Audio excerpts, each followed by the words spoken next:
Bonjour. Allez, c'est parti, le chrono est lancé.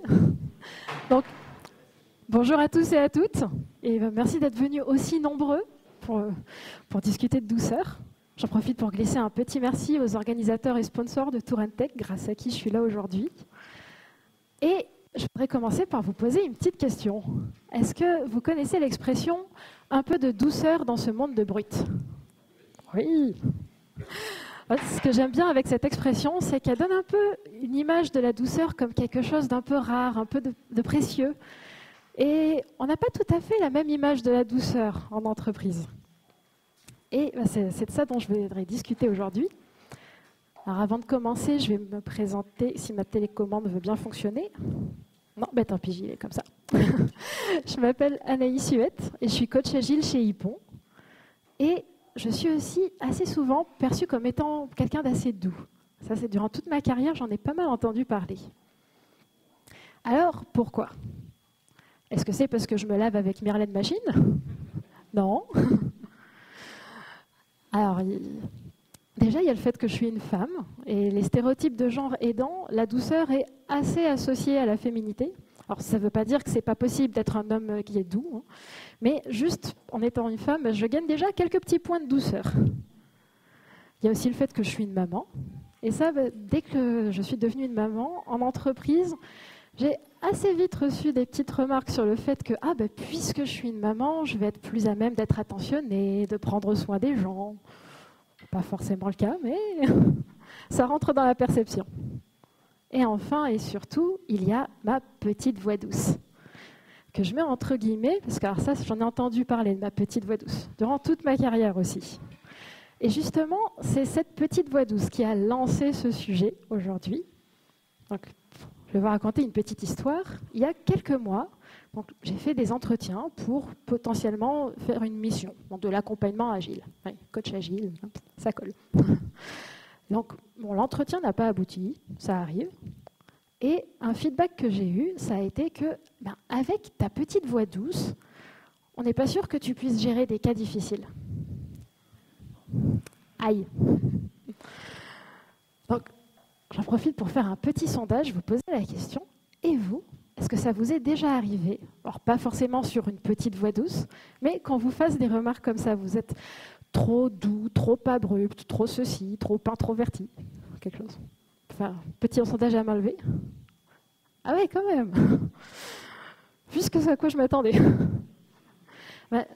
Mine de rien, c'est quelque chose qui impacte un peu, ça. On encaisse. Et de mon côté, cette perception de douceur, donc en grande partie liée à ma voix, mais aussi un peu à ma façon d'être, à mon attitude, durant ma carrière, ça m'a un peu donné une image, dans mes débuts, d'innocence, de naïveté. Voilà. Une image qui s'est un petit peu estompée avec l'expérience, mais pas complètement. Ça a aussi eu parfois des côtés un peu pesants. J'ai eu par exemple des remarques bienveillantes, que je mets entre guillemets, parce que c'était plus des critiques déguisées, sur cette douceur qui en fait était plutôt un défaut à corriger. Ça m'est aussi arrivé de voir mon évolution entravée auprès des entretiens annuels où justement, quand on parlait de points d'amélioration, il allait falloir faire quelque chose sur cette douceur quand même. Et aussi, ça m'est même arrivé de m'entraver toute seule. Parce qu'à force de m'entendre dire que je n'avais pas la capacité de gérer les difficultés ou de relever des challenges, je n'allais plus les chercher. Et ça m'est même arrivé de freiner des 4 fers, arriver devant ce genre d'opportunité. C'est donc un peu comme ce que je racontais, ça m'est arrivé donc d'avoir des refus de mission.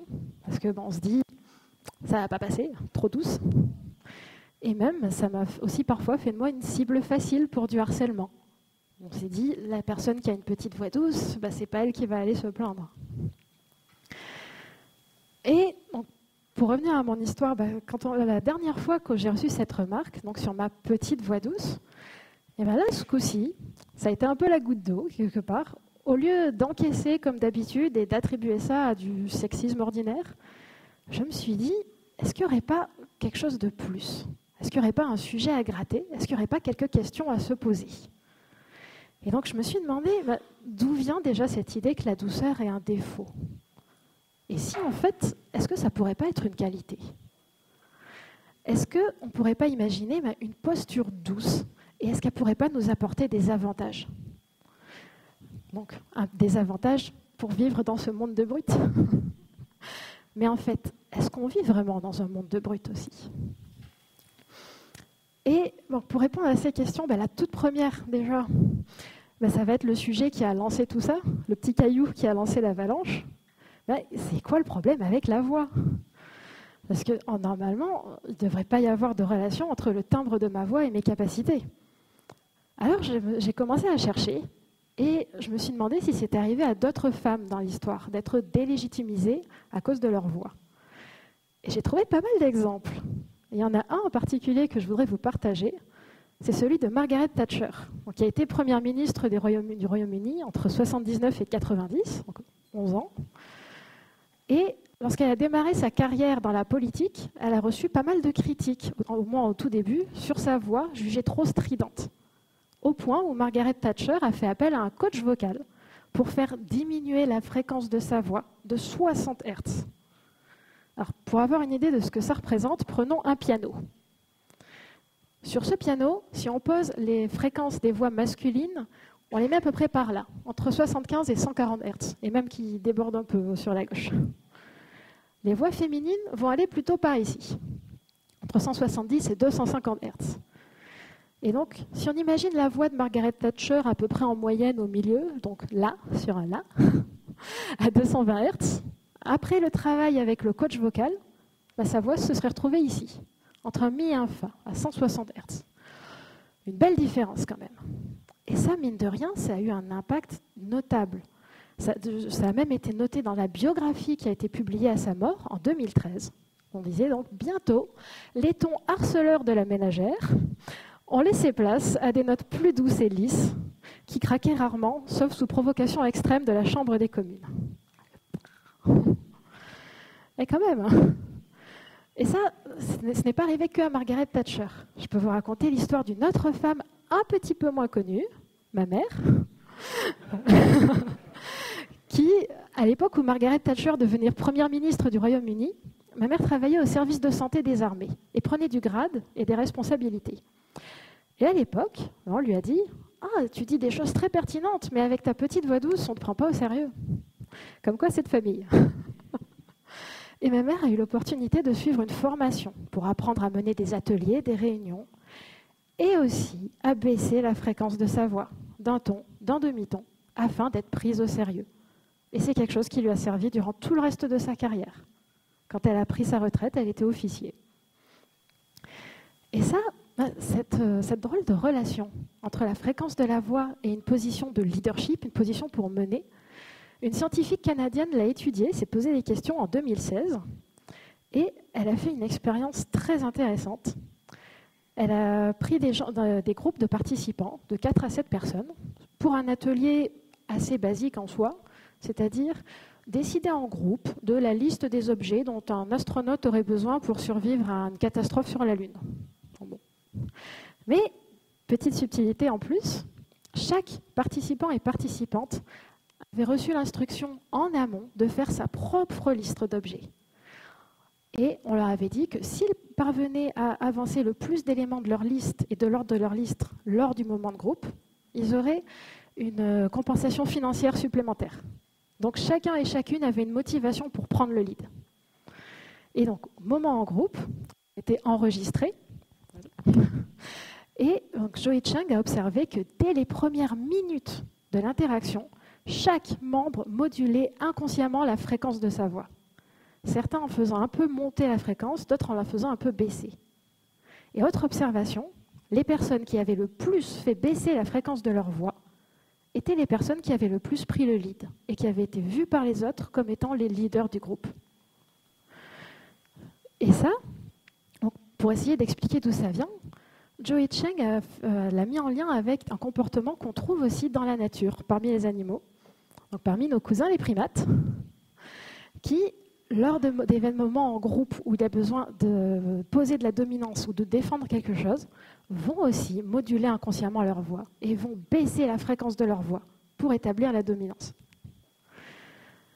Et ce qui est assez marrant avec ça, c'est qu'on peut le mettre en lien avec une autre étude une étude un peu plus ancienne qui a été faite en 98 en Australie ce coup-ci, où donc, Cecilia Pemberton s'est posé la question à observer la fréquence des voix féminines, en se demandant si ça avait évolué dans le temps. Donc, elle a pris des enregistrements de voix féminines des années 40, plop, donc on les remet sur notre piano. Donc, là, en moyenne, les voix féminines étaient à 229 Hz entre un La dièse et un Si. Et en les comparant à des enregistrements des années 90, donc des femmes qui n'avaient jamais pris la pilule, donc pas de variation hormonale et n'avaient jamais fumé, elle a pu observer une baisse pratiquement d'un ton, 23 Hz plus bas sur un sol dièse. Et ça avait parfois été interprété comme un effet du sexisme qui aurait forcé les femmes à baisser la fréquence de leur voix. Mais quand on le met en lien avec l'expérience de Joey Cheng, on peut aussi se dire que depuis les années 40, les femmes ont pu plus prendre leur place dans le domaine professionnel et plus des rôles avec des responsabilités du leadership. Et donc leurs voix ont pu baisser un peu en fréquence en fonction. Et donc quand on se dit ça, on se dit « Ah c'est chouette, on est sur la bonne voie ». Voilà. Mais attention quand même, on n'est pas non plus sorti de l'auberge.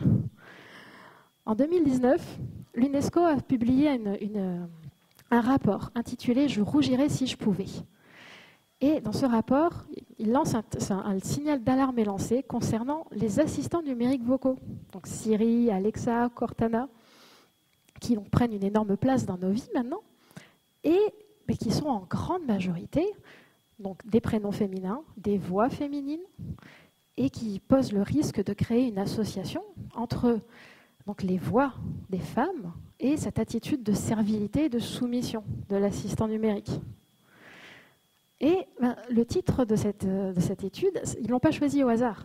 « Je rougirais si je pouvais », c'est ce que répondait Siri entre 2011 et 2019 lorsqu'on lui lançait une insulte qui rime avec « antilope » d'une voix masculine. Par contre, la même insulte d'une voix féminine déclenchait la réponse « ce n'est pas sympa ». Et ça, mine de rien, c'est quelque chose d'assez dangereux, cette association qui peut se créer entre les voix des femmes et des attitudes face à des insultes et du harcèlement sexuel qui vont au mieux dans l'évitement, au pire dans le flirt. Bon, là on a pas mal parlé de la voix douce et de la voix en général.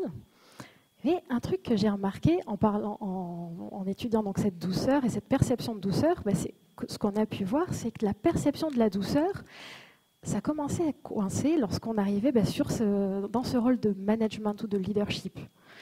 Qu'il s'agisse de mener une équipe, un groupe, un hôpital, un gouvernement, ça coinçait un petit peu avec cette perception de douceur. Alors je me suis demandé, qu'est-ce que ça donne ? Alors, je vais faire une toute petite parenthèse pour parler de management et leadership. Parce que quand j'ai cherché sur Internet les définitions, j'ai trouvé tout et son contraire. Donc pour être sûr qu'on soit sur la même longueur d'onde, je vais juste vous donner la mienne.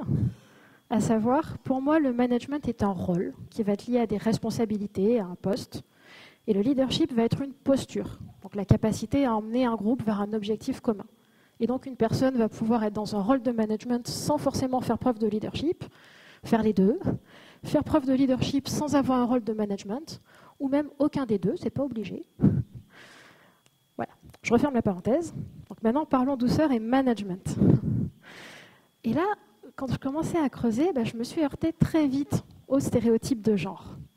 Donc, un exemple donné dans l'article « La mixité empêtrée dans les stéréotypes » par Juliette Guamula et Pascal Levé. Donc, les femmes, ce serait plutôt écoute, douceur, intuition. Les hommes, ce serait technique, pouvoir, autorité. C'est du stéréotype, c'est pas subtil. Et j'ai trouvé des études assez intéressantes sur cette perception des personnes dans des rôles de management selon s'ils adoptaient une posture qui allait dans le même sens que ces stéréotypes de genre ou à l'inverse. On a fait plusieurs études. Alors, vous inquiétez pas, j'ai mis un QR code à la fin avec toutes les références. Vous pouvez tout retrouver. Donc, les premières ont été publiées par Catalyst en 2005 et 2007. Alors, ce qui est bien, c'est que tout est un peu dans le titre. Les femmes prennent soin, les hommes prennent les choses en main. Et maudite si tu le fais, condamnée si tu ne le fais pas.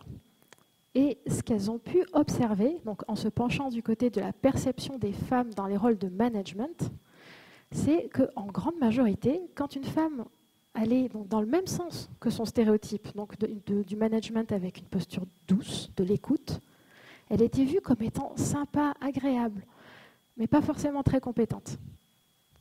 Et à l'inverse, en allant vers une posture plus directive, donc on disait autorité, technique, pouvoir, là, les femmes étaient vues comme étant plus compétentes, mais pas forcément agréables, plutôt agressives, un peu des antilopes.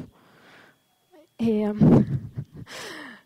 une autre étude qui a été faite par Madeleine Hellman en 2010, elle s'est intéressée à la perception des hommes dans le management, en allant donc à l'opposé du stéréotype de genre, posture douce. Et là, elle a pu voir aussi un truc assez intéressant, c'est que soit ce n'était pas reconnu, les hommes qui étaient dans une posture douce étaient quand même perçus comme étant dans une posture directive, un peu comme lorsqu'on boit du sirop de grenadine teinté en vert et qu'on dit que c'est de la menthe. Voilà. Ou alors, si c'était reconnu, ils étaient alors perçus comme étant faibles et ne méritant pas le respect. Donc là, quand on voit ça, on se dit « Ah ouais, la douceur, selon mon genre, soit je vais être incapable, soit je vais être faible. » Pas ouf. Donc ça fait se dire « Ah ben zut, peut-être qu'on est en fait dans un monde de brutes où c'est la loi de la jungle.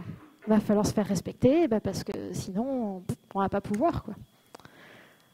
Mais à ça, j'ai quand même envie de dire « Pas d'accord. » Pour moi, être doux, ça ne veut pas dire être un paillasson. Mais alors, dans ce cas-là, si on devait imaginer une posture douce, qu'est-ce que ça donnerait, être doux, être douce? Alors, pour moi, ça commencerait par un intérêt sincère pour l'autre. Quelque chose un peu comme de la gentillesse. Alors, le mot a parfois des connotations un peu négatives. Quand on qualifie quelqu'un de gentil, on a tendance à le préfixer d'un trop. Je dis parfois, pas tout le temps. Il y a aussi le mot bienveillance, qui est plutôt chouette. Et lui, il a eu beaucoup de succès. Il a parfois été un peu victime de son succès aussi. Un exemple donné par Christophe Genoux dans son livre « Leadership, agilité, bonheur au travail, bullshit », qui y va bien à coups de tronçonneuse. Il nous dit « La bienveillance dans les organisations n'est qu'une réciprocité feinte, fictive. On a un bienveillant qui surplombe un bienveillé. Et donc, c'est une forme assez perverse de manipulation morale des individus. » Bam! Et quand j'ai montré cet extrait à mon conjoint, il a dit quelque chose qui m'a marqué. Direct, mais le cri du cœur, sa réaction, ça a été de dire « Wow, lui, quelqu'un lui a fait du mal. » Et en fait, ça m'a fait réfléchir et ça m'a fait me dire « Mais oui, en fait, ce type de bienveillance détournée, qui n'est pas vraiment de la bienveillance, ça fait du mal. » Pendant un temps, je ne voulais même plus entendre parler du mot bienveillance. Et je voulais dire « On arrête ça, on parle de gentillesse maintenant. » Mais c'est juste un mot, c'est pas ça le souci. Et une autre manière de voir, une bienveillance qui irait bien dans la posture douce, un outil qui va nous permettre de le voir, ça va être l'analyse transactionnelle. Donc, il y a une théorie des rapports sociaux et de la communication qui a été posée par Eric Berne en 1958. Ah oui, je suis devant là. Et une des facettes de l'analyse transactionnelle, c'est ce qu'il a appelé les positions de vie. Et donc, est-ce que ça marche? Oui, ça marche. Les positions de vie, ça va représenter la manière dont je positionne la valeur que je me donne par rapport à la valeur que je donne aux autres. Donc on va avoir 4 déclinaisons. Donc la première, plus, c'est j'ai de la valeur, les autres en ont aussi, la vie est belle. On va avoir plus, moins, j'ai plus de valeur que les autres et je les regarde de haut. On va avoir moins, plus, les autres ont plus de valeur que moi et je m'aplatis. Et enfin, moins, je suis nul, les autres sont nuls, la vie est nulle. Voilà. Ça marche toujours pas le bouton. Okay. Hop. Donc la bienveillance un peu détournée, un peu nocive, je l'imagine ici. Soit j'inflige ma bienveillance aux autres en toute indulgence, en plus-moins, soit c'est moi qui la subis de la part de quelqu'un d'autre, moins-plus. Et la bienveillance qui irait dans la posture douce que j'imagine, je la vois plutôt ici. Je m'accorde de la valeur et j'accorde la même aux autres. En me rappelant que quelle que soit mon expérience, quelle que soit mon expertise, l'autre peut toujours avoir quelque chose à m'apprendre, à m'apporter, un truc auquel je n'ai pas pensé. Et ça, mine de rien, ça peut faire un monde de différence. Autre chose qu'on peut rajouter dans notre panier posture douce, pour moi, ce serait l'empathie. Donc ça va être la capacité un peu à se mettre en relation à l'autre, à comprendre ses sentiments, à se mettre un peu dans ses chaussures. Et là, il y en a deux formes. En premier, on va avoir l'empathie émotionnelle, qui va être, j'active les neurones miroirs de mon cerveau et je ressens le sentiment de l'autre. Alors déjà, c'est très bien, c'est niveau 1 et c'est plutôt cool. Je remarque que l'autre a le sentiment, je le prends en compte. Après, il va y avoir le côté, je reste un petit peu en surface. Bon, en grossissant le trait, grossissant bien le trait, c'est je sens que tu es triste, je sais ce que c'est, j'ai déjà ressenti de la tristesse, je suis triste avec toi. Et donc, une autre forme d'empathie assez intéressante, ça va être l'empathie cognitive. Où là, donc, je repère le sentiment, l'émotion, et je vais faire un effort de réflexion pour essayer de comprendre qu'est-ce qu'il y a à la source. Et pouvoir peut-être, si besoin, apporter une aide à cet endroit-là. Un dernier petit truc que je trouvais assez rigolo, c'était ce qu'on appelle les soft skills, qu'on a tendance souvent à positionner en complément des hard skills. Donc ça va être toutes les compétences qu'on peut acquérir lors d'une formation, donc écrire du code, ou dans le cas des agilistes, savoir décoller un post-it sans qu'il rebique. Très important. Et les soft skills, quand j'ai vu que dans beaucoup de cas, c'était traduit en être comme compétences douces, là, je me suis dit, ouh, c'est QFD, là, je vais convaincre tout le monde avec ça. Trop bien. Et c'est pas tout à fait aussi simple que ça. Déjà, en allant rechercher un petit peu, qu'est-ce qu'il y a dans les soft skills, qu'est-ce que c'est, j'ai réalisé que il y en a beaucoup. Et encore là, j'ai pas tout mis. Et autant dans l'eau, il y en a quelques-unes qui ressortent plutôt en accord avec cette idée d'une posture douce. Autant il y en a certaines, mémoire, curiosité, créativité, c'est des très bonnes compétences à travailler, ça n'a rien à voir avec la douceur. Donc, en fait, soft skills, ça ne va peut-être pas forcément être des compétences douces, mais plutôt un savoir-être. Donc, on ne va pas forcément pouvoir dire qu'une posture douce, c'est des soft skills. Par contre, on va pouvoir s'appuyer sur ce savoir-être. Bon. Ok.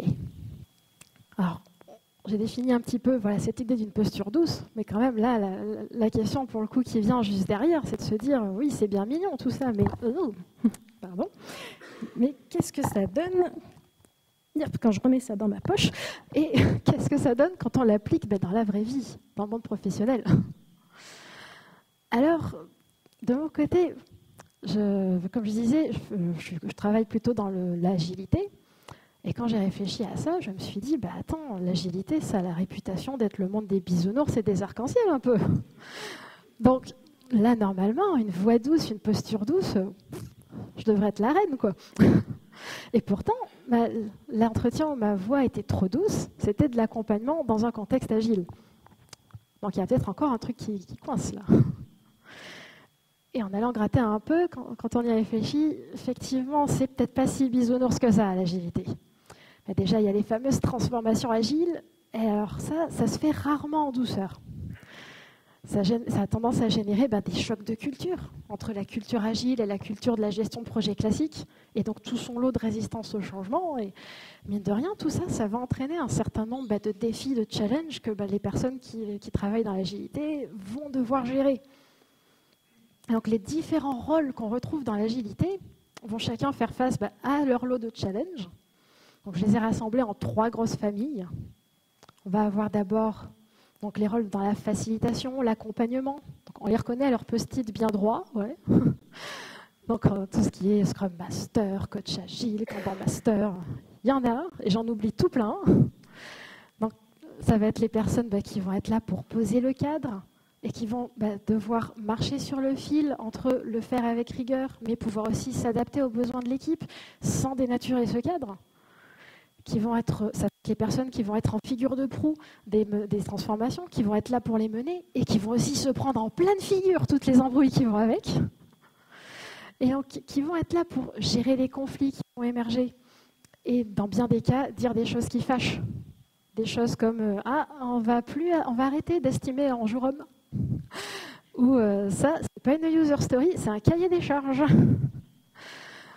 Et mine de rien, faire preuve de douceur là-dedans, ça peut nous apporter quelques avantages dans la manière dont les choses se passent. Je prends l'exemple de la gestion de conflits.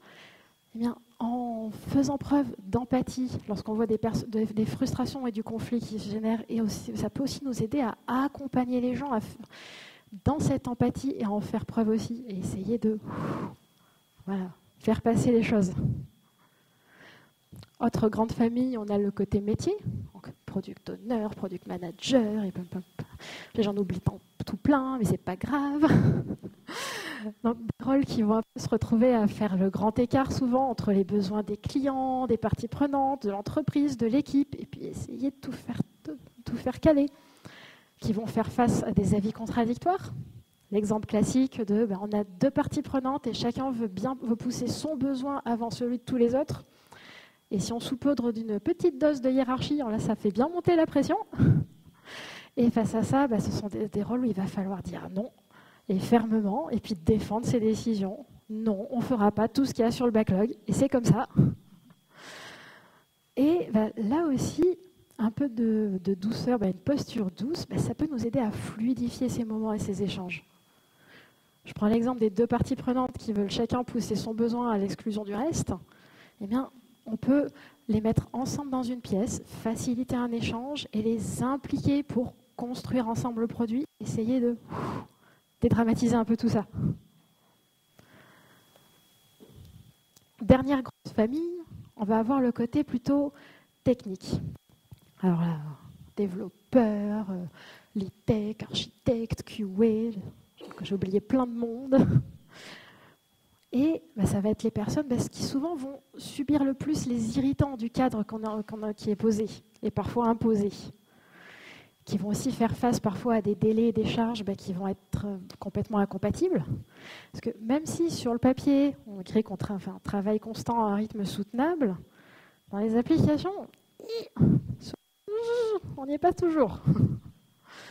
Et il va falloir challenger ça, ce côté, non, on n'emportera pas plus de choses dans le sprint. Et challenger les demandes, les besoins, la manière dont ils ont été retranscrits.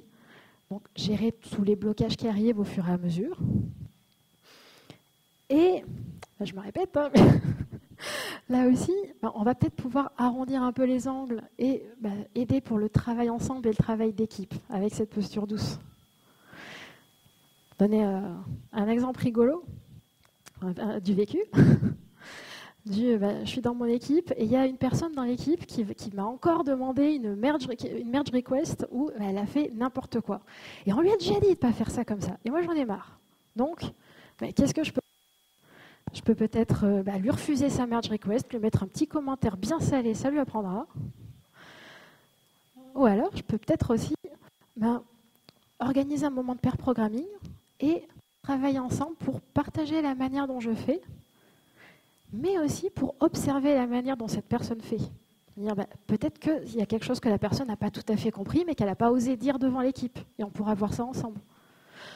Peut-être aussi que cette personne a cette manière différente de fonctionner et qu'elle a des idées mais auxquelles on n'avait pas du tout pensé, et qu'elle n'a pas su l'exprimer, mais en fait c'est moi qui vais apprendre un truc. Je ne sais pas. Et mine de rien, avec ça, on construit quelque chose ensemble. Alors, avec tout ça, j'ai un peu bien fait la pub de la douceur, de la posture douce. L'idée, c'est pas non plus dire qu'il faut faire que ça tout le temps, évidemment. C'est pas une posture unique pour les gouverner toutes. Mais je me dis, c'est quelque chose qui peut nous apporter des avantages. Et ce serait dommage de faire une croix dessus en le confondant avec de la faiblesse. Et pour gratter un petit peu plus sur ces avantages, j'aimerais vous partager quelques petits outils, quelques petites choses qui sont mises en place, qu'on fait parfois, et qui, mine de rien, peuvent être assez facilitées avec une posture douce. Donc, quelques avantages. Déjà, il va y avoir l'écoute active. Ça a l'air d'aller plutôt bien avec une posture douce. L'écoute active, qu'est-ce que c'est ? Ça va être de prendre un moment à deux, un moment de dialogue pour écouter ce que dit l'autre en s'intéressant sincèrement à son message. Ça va être écouter pour comprendre ce que dit la personne plutôt que pour répondre. Alors, et ça, si comme moi vous avez tendance à être un peu orienté solution, c'est super dur. Parce que Personnellement, dans des échanges, souvent, une personne va dire quelque chose, quelques mots qui vont faire s'allumer des petites zones de mon cerveau. Et là, je vais me dire « Ah, mais oui, ça, c'est ça !» Et la personne n'aura pas encore fini de parler que je serai déjà en train à moitié de la solution que je vais lui proposer et de construire ma réponse. Et le souci avec ça, c'est que pour le coup, j'ai déjà la moitié de mon attention qui est sur autre chose. J'écoute plus trop ce que me dit la personne. Et je vais peut-être passer à côté d'un élément important et qui va faire qu'au final, la solution que je suis en train de lui construire, c'était pas tout à fait la bonne. Et donc, quand ça m'arrive, je suis un peu obligée de m'attraper par le col et me dire non, tu te calmes, on attend, on écoute jusqu'au bout et après, on verra pour faire une solution et vraiment réfléchir à une réponse. Donc, ça va être aussi un arrêt momentané du jugement parce que, bien évidemment, j'ai toujours raison, mais la personne en face aussi.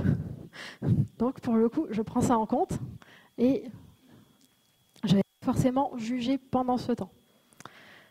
Et enfin, petit bonus, pouvoir reformuler pour s'assurer d'avoir bien compris et pour assurer la personne qu'on a bien écouté.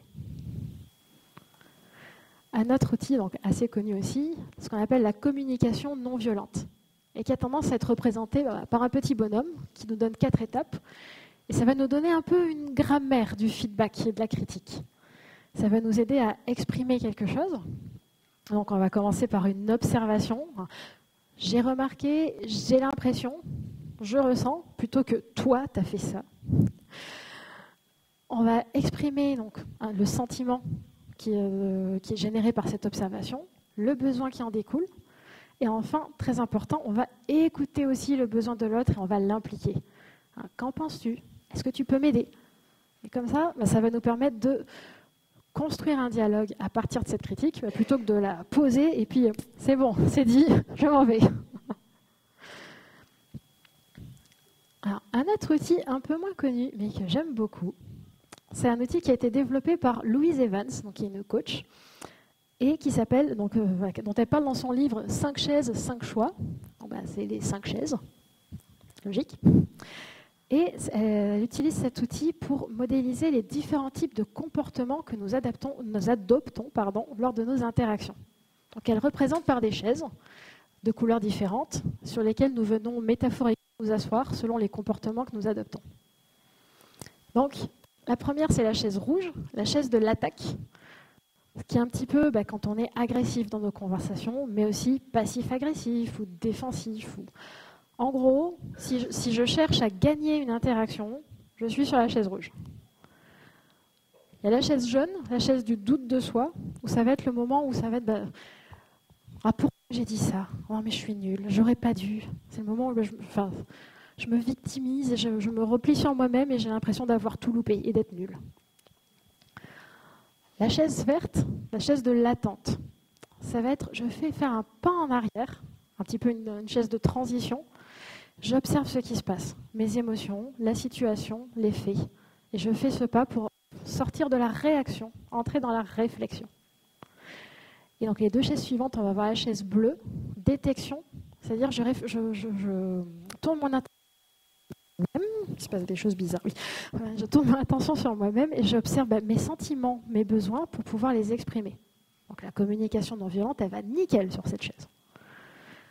Et la connexion, la chaise violette indigo, où je me tourne vers les besoins de l'autre et je me mets dans ses chaussures. Donc la chaise où je vais faire preuve d'empathie cognitive. Et donc, ce qui est intéressant avec cet outil, c'est qu'on peut se l'appliquer à nous-mêmes pour observer nos comportements, observer les moments où là j'étais plus sur cette chaise-là, plus sur celle-là. Et faire aussi parfois, ça nous aide aussi à faire ce pas en arrière pour observer nos interactions et choisir d'aller vers des chaises plus actées sur des choses en accord avec la douceur, vu qu'on est sur la douceur. Et c'est aussi un outil qui peut être intéressant appliqué aux autres. Je parlais de gestion de conflit tout à l'heure.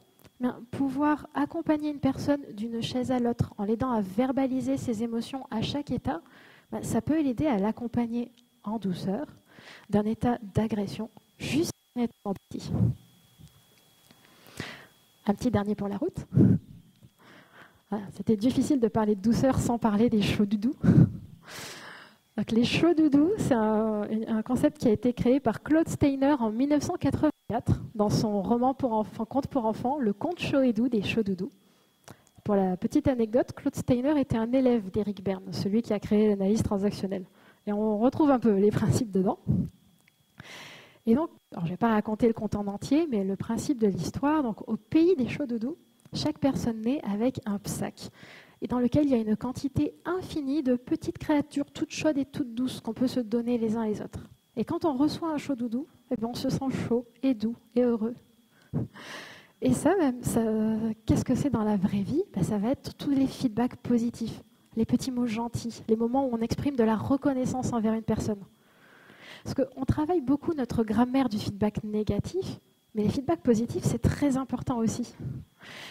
Et il y a déjà des petits ateliers qui existent, des choses comme les kudos cards, ou tout simplement se faire des petits post-it et faire des petits moments en équipe pour s'exprimer cette reconnaissance. C'est super bien pour la cohésion d'équipe en plus. Et pour le coup, mine de rien, avec tout ça, ça en fait des avantages en fait. C'est plutôt cool. Et j'aimerais bien revenir sur la toute dernière des questions que je m'étais posées, où je m'étais demandé, est-ce que nous vivons vraiment dans un monde de brutes? Et pour ça, je vais juste m'éloigner de mes supports habituels, donc plutôt des livres ou des études. Et là, je vais aller vers un film. Everything, Everywhere, All at Once. Donc tout, partout, tout en même temps. Si vous ne l'avez pas vu, allez le voir. C'est un film qui est sorti en 2023. Et dans ce film, il y a un personnage en particulier qui m'a beaucoup touchée. Le personnage de Waymon Wang, joué par Ke Huy Quan. Et ce personnage, c'est un homme qui a une voix douce, qui a une fréquence assez élevée, et qui, durant une bonne partie du film, est dépeint comme quelqu'un d'assez faible. Et pourtant, au fur et à mesure, par sa capacité à créer des connexions et à faire preuve d'empathie, il va nous démontrer magistralement la force de la douceur. Et j'aimerais vous partager 2 citations de ce personnage, sans vous spoiler le film non plus.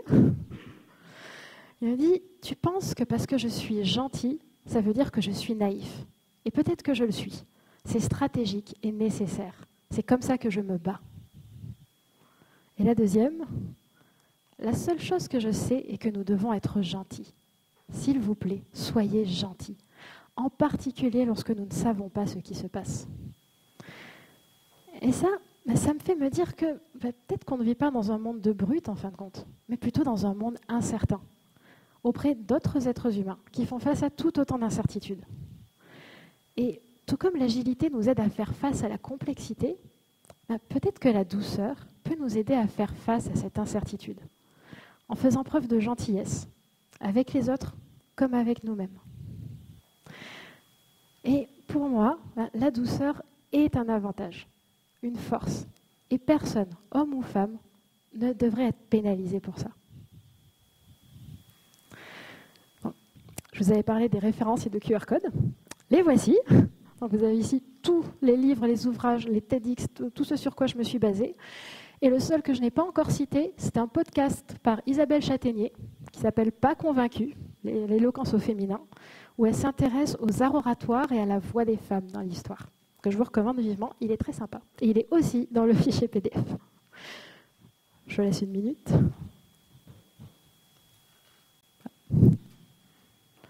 Je l'en remettrai après si besoin. C'est bon. Et pour le coup, il ne reste plus qu'à vous dire un grand merci à tous.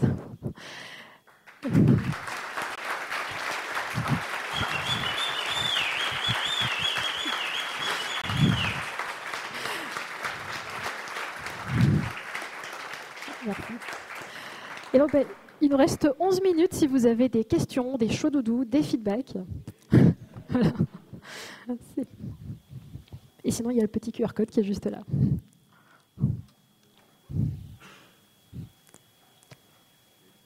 Ah, oui.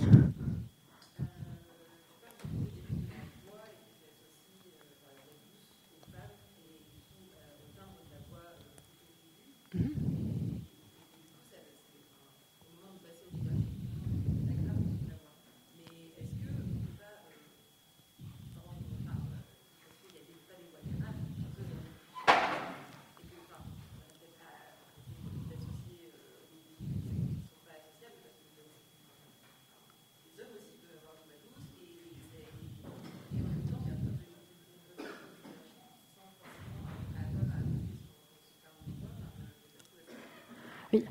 Ah, en plus, il faut que je répète les questions. Donc, comme ça, je reformule.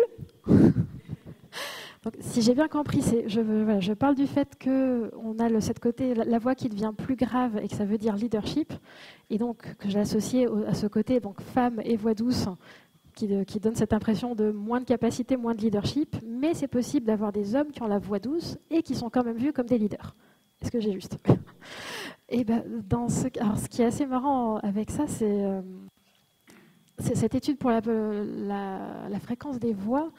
Ben, voilà, ça a été fait sur des hommes, sur des femmes, et dans les deux cas, quelle que soit la voix de départ, cette inflexion où plus on aggravait ou plus on montait cette fréquence, ça se liait à cette perception. Donc il pouvait y avoir, et ça c'était un truc, c'est vrai que j'ai pas trop eu le temps de le dire, mais c'est super de pouvoir en parler maintenant.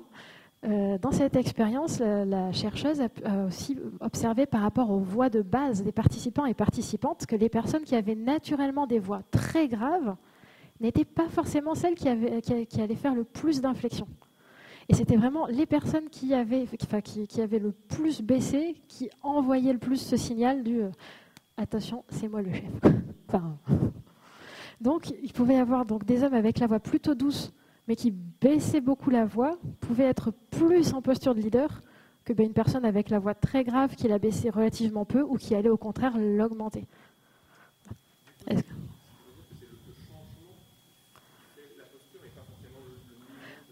Voilà, donc, oui, je répète, oui.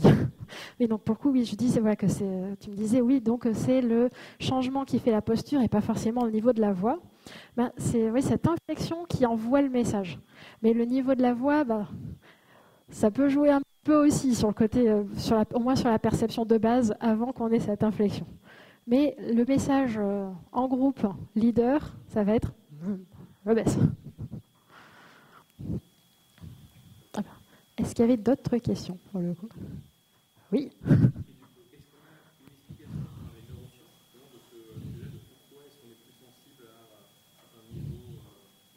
Est-ce qu'on a une explication par les neurosciences de pourquoi on est plus sensible à ce niveau de voix?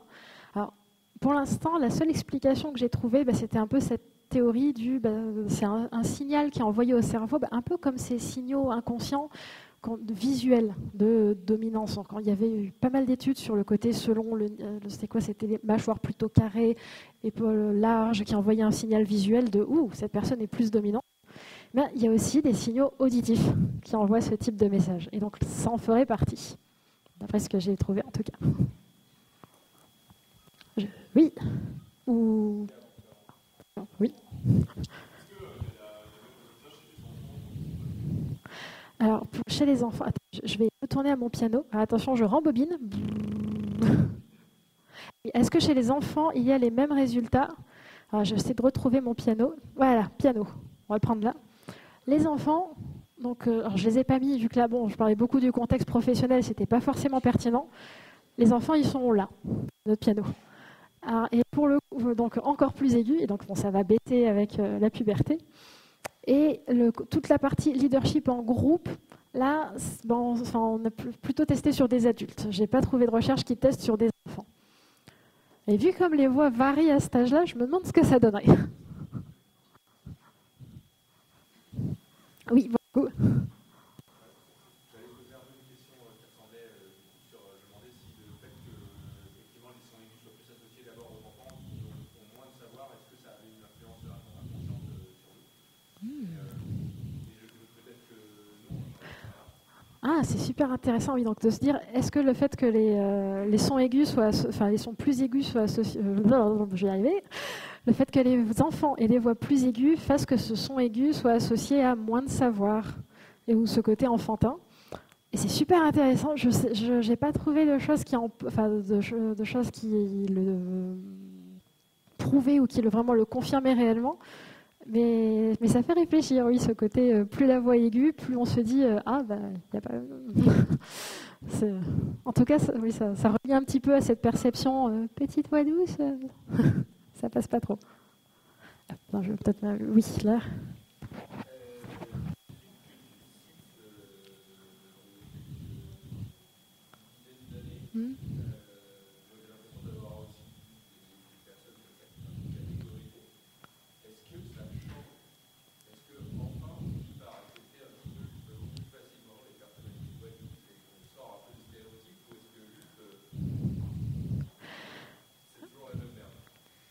Voilà. J'ai envie de dire, en 2023, j'ai entendu la même remarque que ma mère en 79. Donc, il y a des cas où il y a des choses qui restent, mais j'ai tendance à penser, je pense au rapport de l'UNESCO, aux différentes études qui sont en compte, qu'il y a de plus en plus ce côté gaffe aux stéréotypes et voilà, il y a aussi de plus en plus de prise de conscience. Quoi. Donc, oui, pardon, David.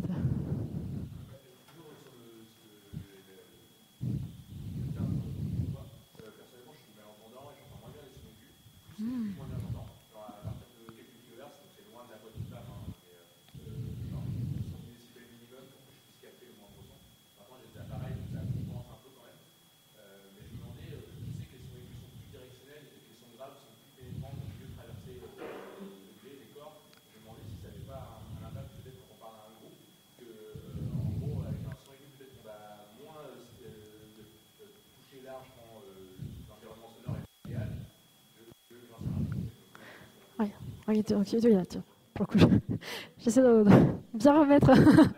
Donc un son aigu, ça va être plutôt directionnel, là où un son grave va être plus large. Et donc, est-ce que ça a un impact par rapport à cette perception?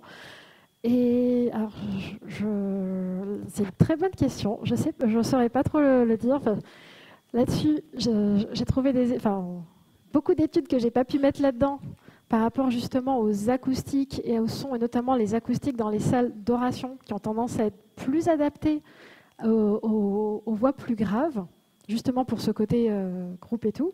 Et donc, vraiment, il y a des personnes qui ont fait des recherches là-dessus, ont remarqué que des voix à fréquence plus aiguë auront besoin de faire plus pousser pour être entendues dans les acoustiques de salles d'oration, de trucs comme ça, par rapport à tout ce qui est tout ce qu'on met pour...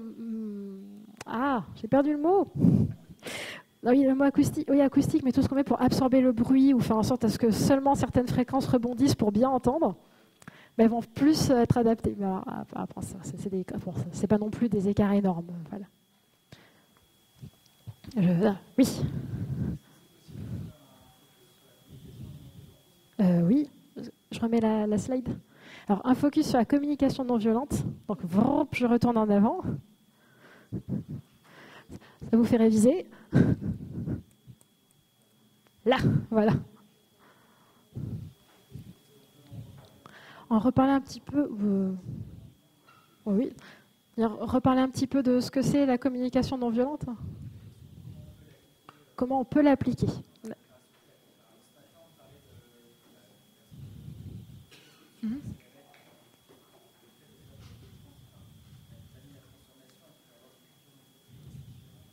Oui.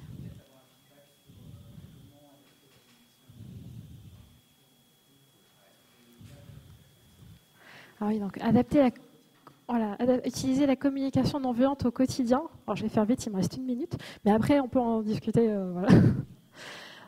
Pour moi, ça va commencer par un petit peu, donc la formation, faire une petite formation ou juste expliquer ce que c'est, une petite leçon, un petit truc, un petit moment pour expliquer, c'est quoi le feedback, à quoi ça nous sert, positif, négatif, et regardez un petit outil, des petites lignes qui peuvent vous aider à faire ces feedbacks-là.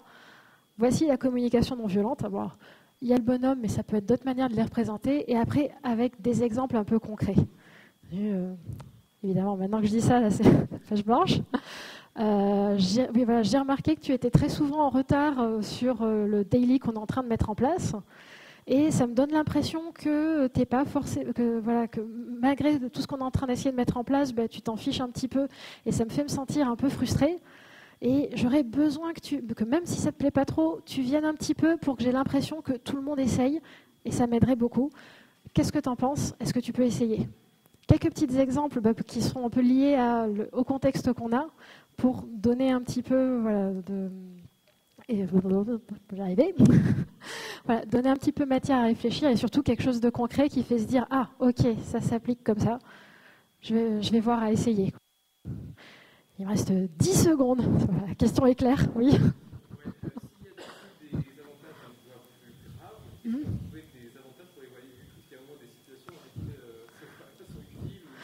Des avantages pour des voix plutôt aiguës. Je chante super bien les berceuses pour mes enfants. Après, hors plaisanterie, je vais prendre l'exemple de réunions où le ton monte, tout le monde parle très fort. Alors, pendant un temps, je m'étais installé des petites applis sur mon téléphone pour attirer l'attention avec des petits bruits, parce que je savais que faire la grosse voix, ça ne marcherait pas. Mais aussi, parfois, j'ai pu remarquer en essayant que continuer à parler doucement, et comme ça, les gens ne m'entendent pas, et ils arrêtent de crier. Ça ne marche pas toujours, mais parfois, ça peut aider à emmener les gens au même volume quand ça monte et tout. Pas à tous les coups, forcément, mais à essayer quand le petit volume ne marche pas, ou si les autres techniques, voilà. Bon, pour le coup, là, je viens de manger un petit peu sur la pause café. Désolée. En tout cas, merci.